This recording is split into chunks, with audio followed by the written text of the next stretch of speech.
Imagine looking down from 6 kilometers above the earth. Your aircraft is on fire. Enemy fighters surround you.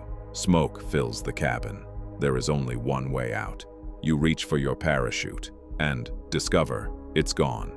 You have seconds to decide. Burn to death inside the aircraft or jump with absolutely nothing to slow your fall. Almost everyone would make the same assumption.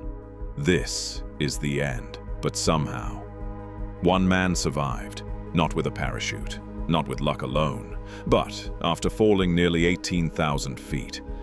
This is one of the most unbelievable survival stories of World War II. His name was Nicholas Alkemade, a Royal Air Force tail gunner. In March 1944, his Lancaster bomber was returning from a raid over Berlin. It never made it home. What happened that night would become one of the most extraordinary survival stories ever officially documented. March 24th, 1944. Europe was at war. Night after night, RAF bombers crossed the English Channel, heading deep into occupied Europe. Their missions were among the most dangerous of the entire war. Nicholas Alkemade served as a rear gunner. From his tiny turret, he watched the skies behind the aircraft, constantly searching for German night fighters. He knew every mission could be his last, but nothing could prepare him for what was about to happen. As the bomber flew home, a German night fighter suddenly appeared. Its cannons tore into the Lancaster. Fuel tanks exploded. The aircraft burst into flames. Crew members desperately tried to escape. Alkemade reached for his parachute, but fire had already consumed it. The harness, the canopy, everything gone. The flames were now surrounding his turret. Temperatures inside the aircraft became unbearable. He had only seconds left. Stay and burn alive, or jump into the darkness below. He later said, the choice wasn't difficult. He preferred a quick death to being burned alive.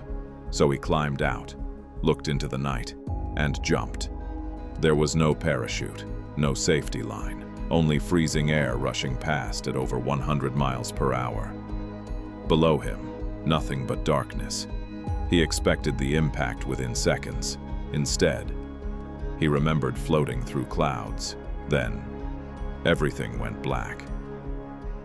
When he regained consciousness, he couldn't believe what he saw. He was lying on the forest floor, alive.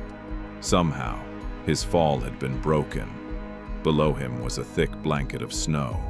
Towering pine trees had snapped branches beneath him, slowing his descent. Instead of striking solid ground, he crashed through layers of branches before landing in deep snow. Against every law of probability, his body had survived. He wasn't uninjured. He had a badly sprained leg, minor burns, cuts, bruises, but remarkably, no broken bones, no fatal injuries.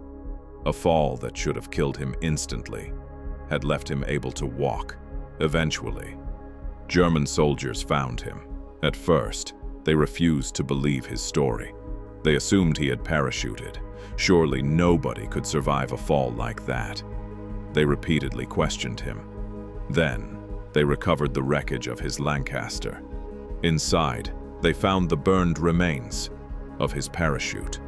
Only then did they realize he had been telling the truth.